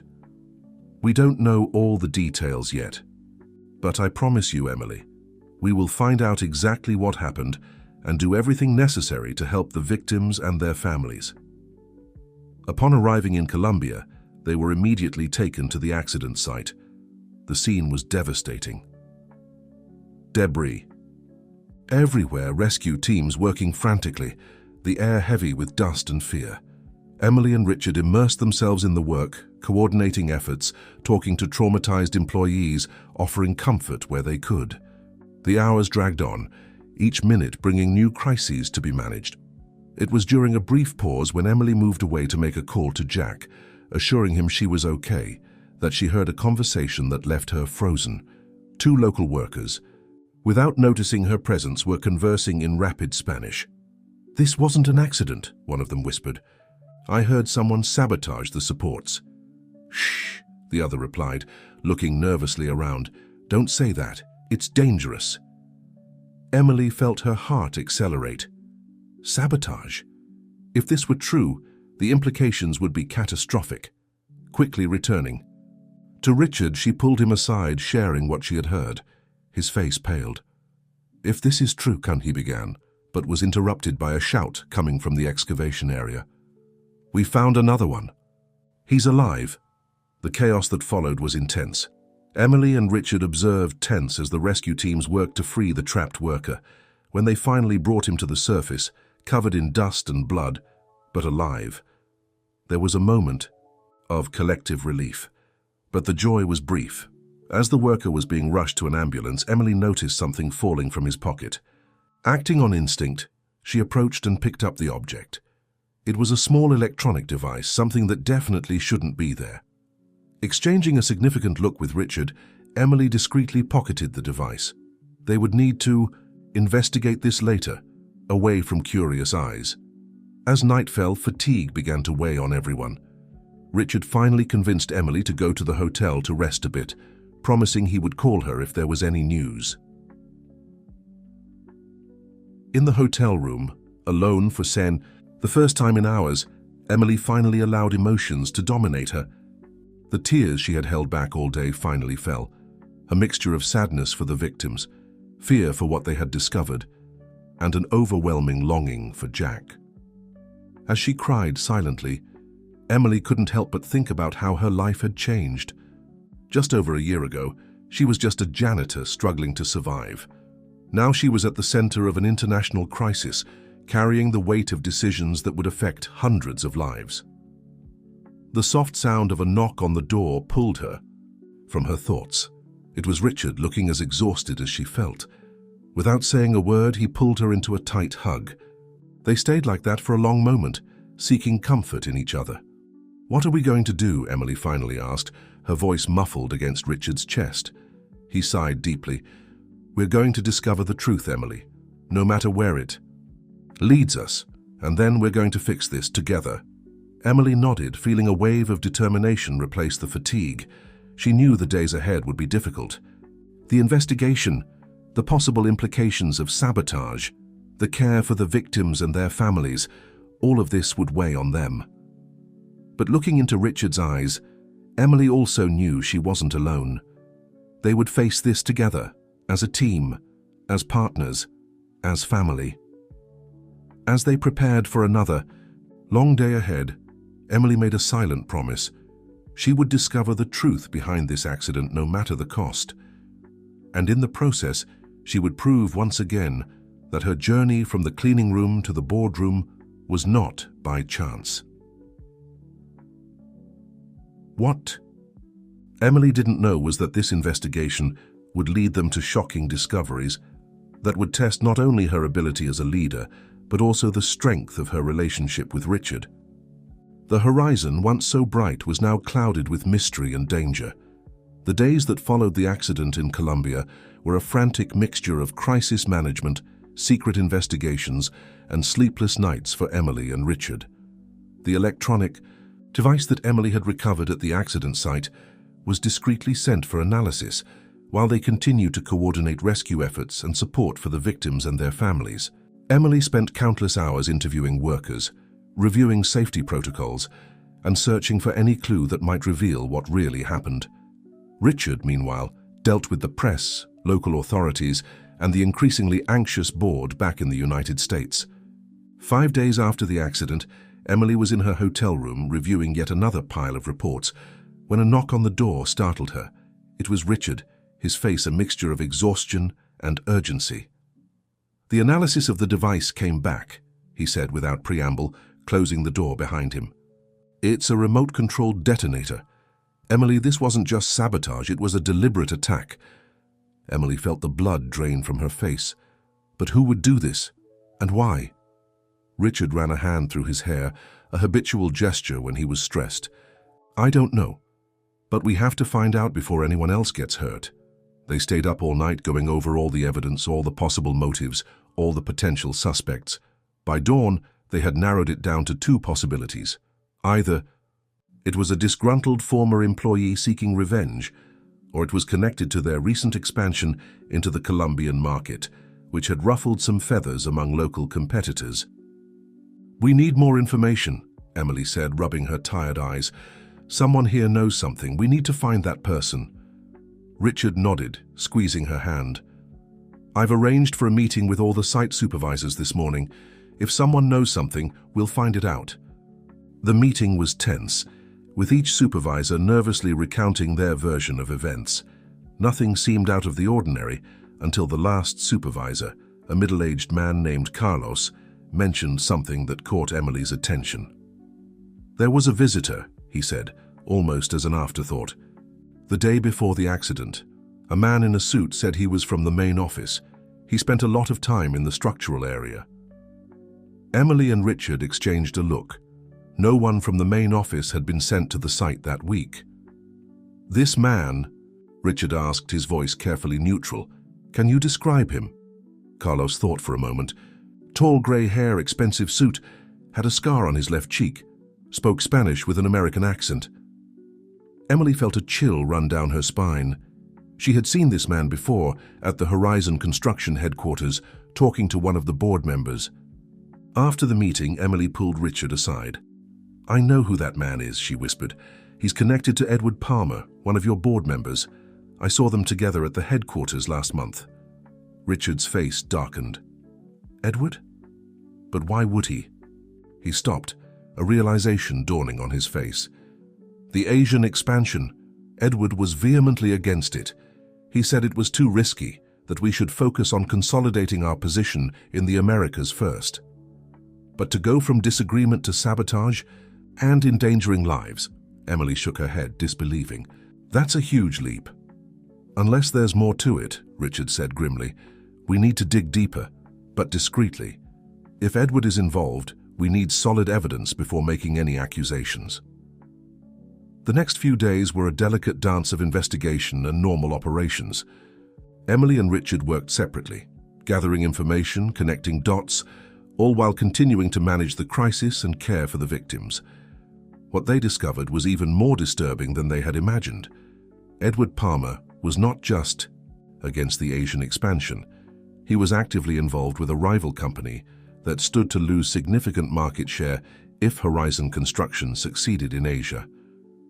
The accident in Colombia was meant to create such a crisis that the board would be forced to postpone or cancel the expansion plans. This is much bigger than we thought, Emily said, as they reviewed the evidence in their hotel room. It's not just about business disagreement. It's about corporate espionage, sabotage, and potentially manslaughter. Richard's face was grim. I can't believe Edward would go this far. We've known each other for years. He was one of my father's closest friends. Emily placed a comforting hand on his arm. People change, Richard, or perhaps we never truly knew them to begin with. Their conversation was interrupted by Richard's phone. It was Andrew, calling with urgent news from home. Thomas Miller, Richard's brother, had been seen meeting with Edward Palmer. Thomas? Richard's voice was incredulous, but he agreed to stay away from company business. He promised.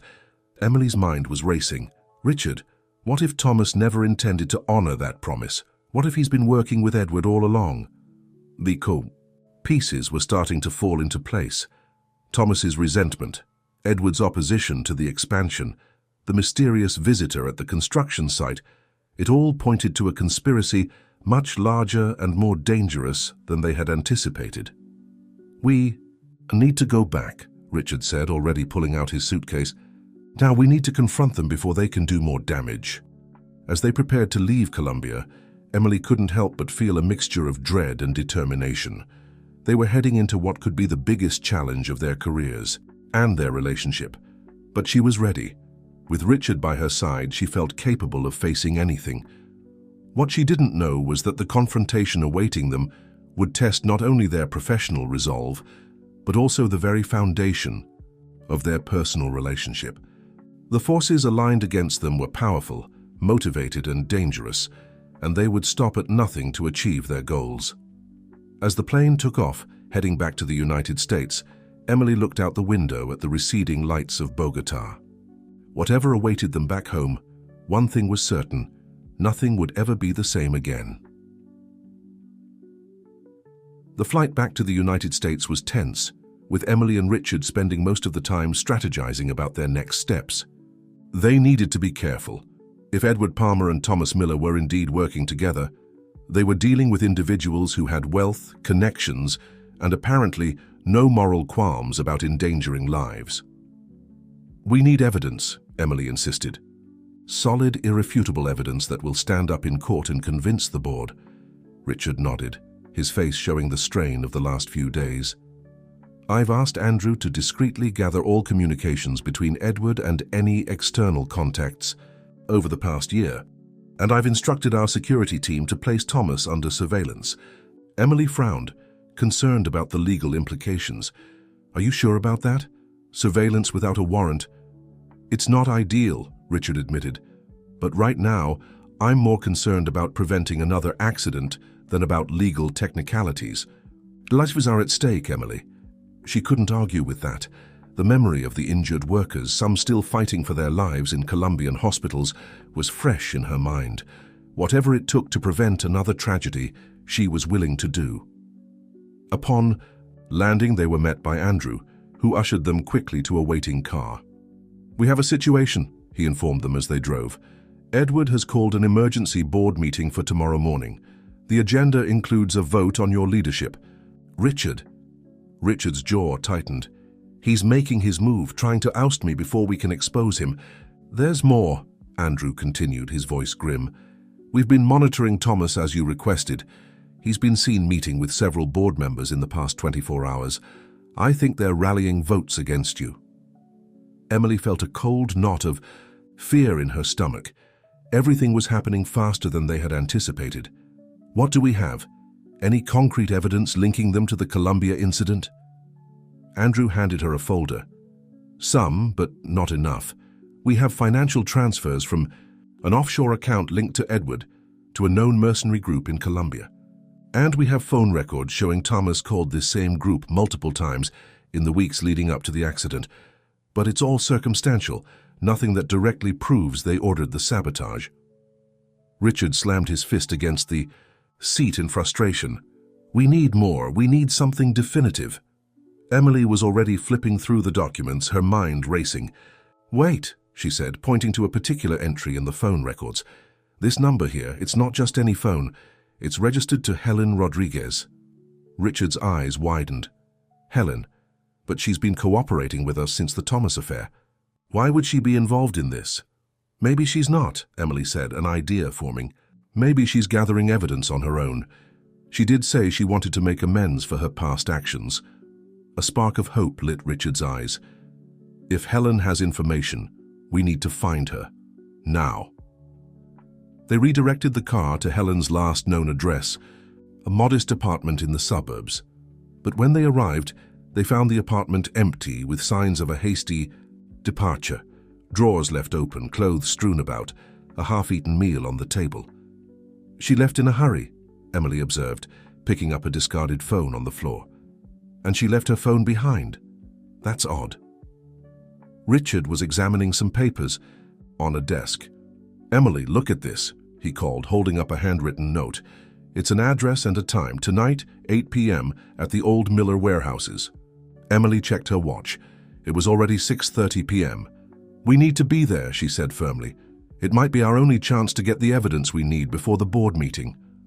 Richard hesitated, concern evident in his face. It could be a trap. "If they've discovered Helen was helping us, then she might be in danger," Emily finished. "All the more reason for us to go. But we should bring backup." They quickly formulated a plan. Richard would call a few trusted security personnel to discreetly surround the warehouse, while Emily and Richard would meet Helen inside. They would be wired with a direct line to Andrew, who would be monitoring from a safe distance. As they prepared, Emily couldn't shake off a feeling of unease. This felt bigger than corporate espionage or family betrayal. There was something else at play, something they were missing. At 7:55 p.m., Emily and Richard approached the warehouse cautiously. The building was old, once the first property of the E. Miller family business before they expanded into construction. It had been abandoned for years, its windows dark and its surroundings deserted.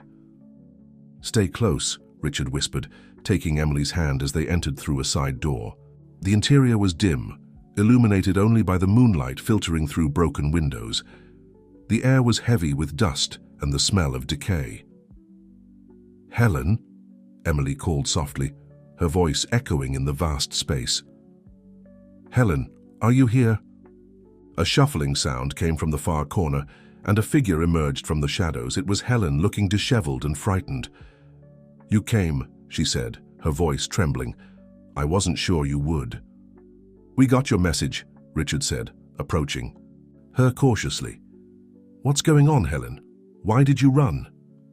Helen glanced nervously around the warehouse. "They found out I was helping you. Edward's men, they came to my apartment. I barely escaped." She pulled out a flash drive from her pocket. "But I got what you need. Emails, recordings, details of the plan. It's all here. They didn't just want to stop the Asian expansion. They wanted to take over the entire company, strip its assets and sell off the pieces." Emily took the flash drive, relief washing over her. "This is exactly what we need. Thank you, Helen." But her relief was short-lived. A slow, clapping sound echoed through the warehouse, followed by a familiar voice. "Well, well, well, what a touching reunion." Thomas Miller stepped out of the shadows, flanked by two large men with unmistakable bulges under their jackets, suggesting they were armed. Behind them, Edward Palmer emerged, his face a mask of cold calculation. "Brother," Thomas said, his voice dripping with false warmth. "Always the hero, always rushing to save the day, but this time I'm afraid you're too late." Richard stepped protectively in front of Emily and Helen. "Thomas, Edward, what you've done is beyond forgiveness. Sabotage, endangering lives. It's not just unethical, it's criminal, and now we have proof." Edward laughed, a harsh sound in the empty warehouse. "Proof? You mean that flash drive? It won't do you any good if you're not around to use it?" The implication was clear, and Emily felt a chill run down her spine. They weren't just facing corporate rivals. They were facing men willing to commit murder to achieve their goals. "You won't get away with this," Emily said, trying to keep her voice steady. "People know we're here, the authorities." "We'll find a tragic accident," Thomas interrupted. "A meeting gone wrong. A structural collapse in an old, unstable building. Quite ironic, isn't it? The great Richard Miller, killed by a building. Failure just like those workers in Colombia." Richard's face hardened with determination. "You're not thinking clearly, Thomas. This isn't you. This is desperation and bitterness talking." For a moment, Thomas's mask slipped, revealing the pain and resentment beneath. "You have no idea what I am, Richard. You never did. Always too. Busy being the golden boy, the perfect son, the visionary leader. Well, now it's my turn. My turn to lead. My turn to decide the future of the Miller legacy." Emily was slowly backing away, pulling Helen with her, trying to position themselves closer to the exit. But one of the armed men noticed, raising his weapon threateningly. "Nobody moves," he growled. "Hands where I can see them." It was at that moment that the windows of the warehouse shattered and a smoke grenade landed in the middle of the floor. Within seconds, the space was filled with thick, disorienting smoke. "Security!" Richard shouted, grabbing Emily and Helen and pushing them toward where he remembered the exit to be. "Run!" Chaos erupted. Shouts, the sound of running feet, a gunshot echoing in the confined space. Emily's heart was pounding as she blindly followed Richard's lead, trusting him to guide them to safety. They burst out into the cool night air, coughing and gasping. Richard's security team was swarming the warehouse, and in the distance, police sirens wailed. "Andrew called in reinforcements," Richard explained between coughs. "He heard everything through our wires. The police are on their way." Emily looked back at the warehouse, concern etched on her face. "Thomas and Edward will be apprehended," Richard finished, his voice firm but tinged with sadness. "They've gone too far, Emily. There's no coming back from this." As they watched, police cars pulled up, officers rushing into the building. Within minutes, Thomas and Edward were being led out in handcuffs, along with their armed accomplices. Thomas caught Richard's eye as he was being put into a police car. For a brief moment, the brothers stared at each other, one face showing regret and pain, the other a mixture of sadness and resolution. "I'm sorry it had to end this way," Richard said softly, though Thomas was too far away to hear. Emily squeezed his hand, offering silent support. She knew the pain of watching a brother fall, of seeing family ties severed by choices and consequences. As the police cars drove away, Emily, Richard, and Helen were left standing in the parking lot. The adrenaline of the confrontation slowly ebbing away, leaving them exhausted but alive. "What happens now?" Helen asked, her voice small in the night air. Richard looked at the flash drive in Emily's hand, then at the receding police cars. "Now we go to the board. We present the evidence. We rebuild. And we make sure nothing like this ever happens." "Again," Emily nodded, determination replacing the fear in her heart. "Together," she said, not a question but a promise. Richard smiled, a tired but genuine smile that reached his eyes. "Together," he confirmed, pulling her close. "Always together." As they made their way back to their car, Emily couldn't help but reflect on the journey that had brought her here. From cleaning floors to facing corporate conspiracies, from single mother struggling to make ends meet, to chief operating officer and partner, to one of the most powerful men in the business world. It was a journey filled with challenges, triumphs, and unexpected turns. But through it all, she had remained true to herself, to her values, to her family. And now, with Richard by her side, She was ready for whatever the future might hold, the good and the bad, the triumphs and the challenges. As the city lights welcomed them back, Emily knew one thing with absolute certainty. Their story was far from over. In fact, in many ways, it was just beginning. The aftermath of the warehouse confrontation unfolded rapidly. Thomas Miller and Edward Palmer were charged with multiple crimes, including corporate espionage, sabotage, and attempted murder. The evidence on Helen's flash drive, combined with the testimonies of Emily, Richard, and Helen herself, painted a damning picture that even the best lawyers would struggle to defend against. The emergency board meeting, initially called to vote on Richard's leadership, became instead a forum for Richard to present the full extent of the conspiracy. The board members, many of whom had been approached by Thomas and Edward for support, were shocked by the revelations. By the end of the meeting, they had unanimously reaffirmed their confidence in Richard's leadership and voted to proceed with the Asian expansion plans. For Emily, the following weeks were a whirlwind of activity. As the new chief operating officer, she was responsible for implementing her crisis response plan, reassuring employees, and working with the legal team to navigate the aftermath of the scandal. The days were long and demanding, but she found a new level of confidence in her abilities.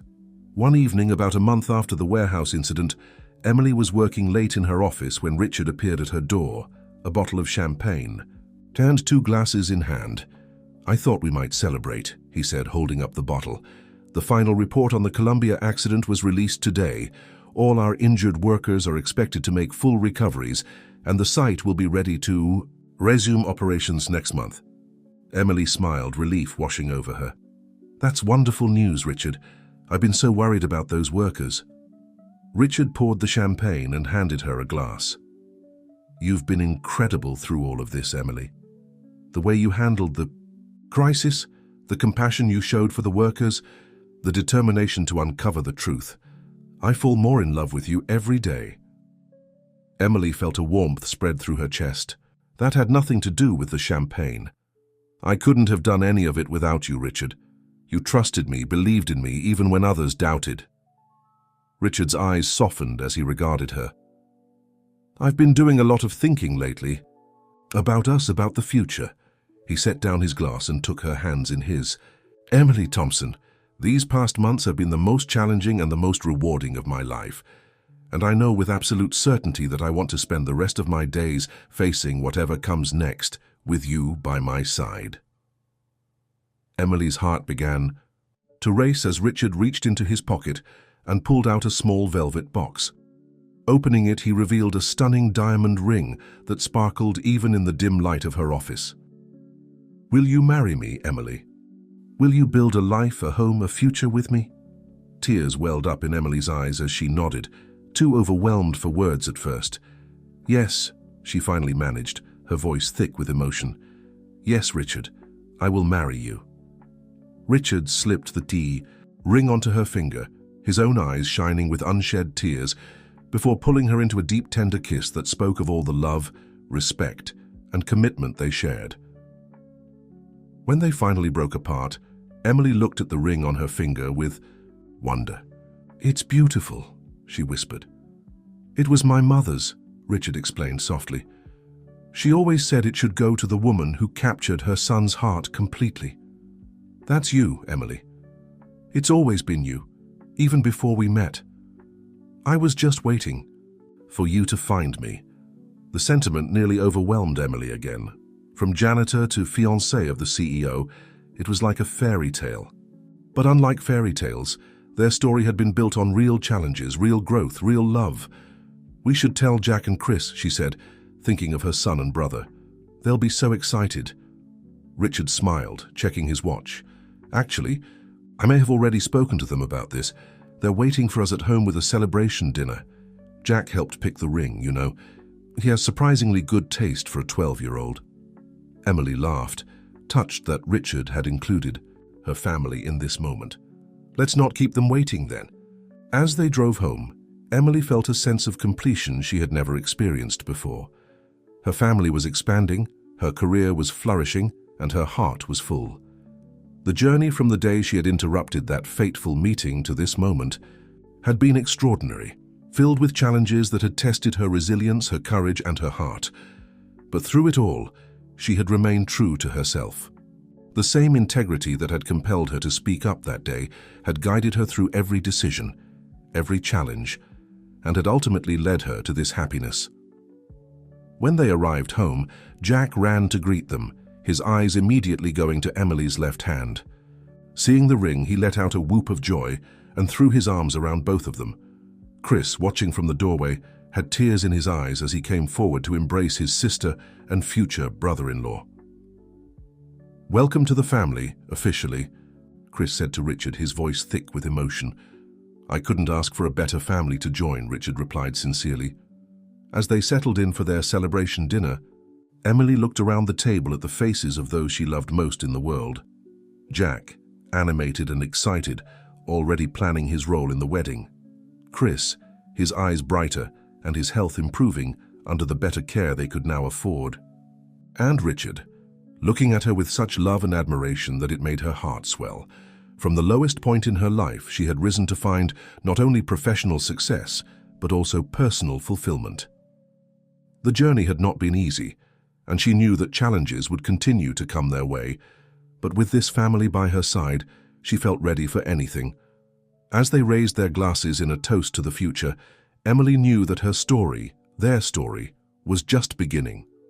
And whatever chapters lay ahead, they would face them together with courage, integrity, and love. In that moment of joy and promise, Emily Thompson, once a janitor who dared to speak up, now the future Mrs. Miller, felt truly at home. Not in a place, but in the hearts of those around her, and in the knowledge that she had found where she truly belonged.